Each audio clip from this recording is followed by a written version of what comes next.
আসসালামু আলাইকুম। আমি তাহমিনা ইসলাম আপনাদের সবাইকে স্বাগত জানাচ্ছি টিআই কিচেনে। আজকে আমি কাঁকরোল ভাজি তৈরি করে দেখাবো। আজকের কাঁকরোল ভাজিটাও মুচমুচে কাঁকরোল ভাজি তৈরি করব। চলুন তাহলে দেখে নেই। কাঁকরোল ভাজি করার জন্য আমি 4টা কাঁকরোল আর একটা আলু নিয়েছি। প্রথমে আমি কাঁকরোল আর আলুটা কেটে নিব। কাঁকরোল অনেকভাবেই কাটা যায়, গোল করে, লম্বা করে, তবে আজ আমি আলু ভাজির মতো সাইজে কেটে নিব।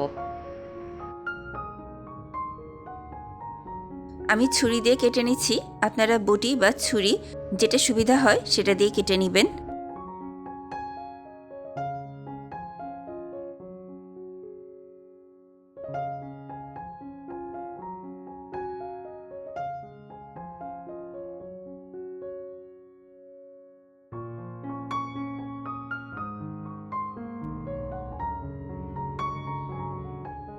এই তো আমার কাঁকরোল আর আলু কেটে নেওয়া হয়ে গেছে।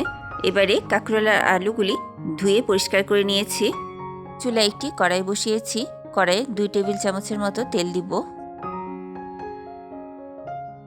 প্রথমে কিছুটা আস্ত জিরা দিব, দিয়ে হালকা একটু নেড়ে নিব।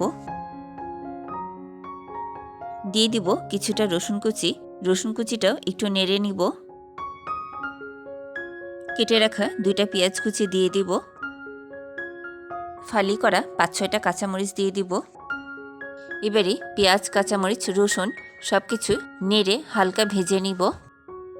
দিয়ে দিব সামান্য একটু হলুদ গুঁড়া, স্বাদ মতো লবণ দিব। সব কিছু নেড়ে মিলিয়ে দিব। দিয়ে দিব এবারে কেটে রাখা কাঁকরোল আর আলুগুলি। এবারে নেড়ে সব কিছু ভালো করে মিলিয়ে দিব। চুলার আঁচটা মাঝারিতে রেখে ঢেকে 10 মিনিট রান্না করে নিব। মাঝে ঢাকনা তুলে 2-1 বার নেড়ে দিব। ফিরে আসছি 10 মিনিট পর। 10 মিনিট পর ঢাকনা তুলছি। ভাজিটা সিদ্ধ হয়েছে কিনা দেখি। ভাজিটি সিদ্ধ হয়ে গেছে। আপনারা চাইলে এরকম থাকতে নামিয়ে নিতে পারেন, তবে আমি আর কিছুক্ষণ ভেজে নিব। কাঁকরোল ভাজিটা একটু লাল লাল করে ভাজলে খেতে বেশি স্বাদ লাগে, তাই আমি আর কিছুক্ষণ নাড়াচাড়া দিয়ে ভেজে নিব। কাঁকরোলটা আমাদের লাল লাল করে ভাজা হয়ে গেছে। এখন আমরা এর মধ্যে একটু ধনেপাতা দিয়ে নাড়াচাড়া দিয়ে নামিয়ে নিব, দিয়ে আপনাদের পরিবেশন করে দেখাচ্ছি।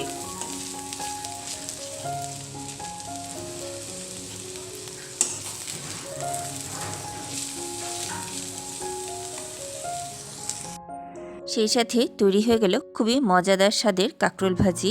আপনারা খুব সহজেই এইভাবে ট্রাই করতে পারেন। গরম ভাত, রুটি, পরোটা সব কিছুর সাথেই খাওয়া যাবে। আজকের মতো এখানেই শেষ করছি। ভিডিওটি কেমন লাগলো আমাকে কমেন্ট করে জানাবেন। আমার চ্যানেলটি সাবস্ক্রাইব করবেন। আল্লাহ হাফেজ।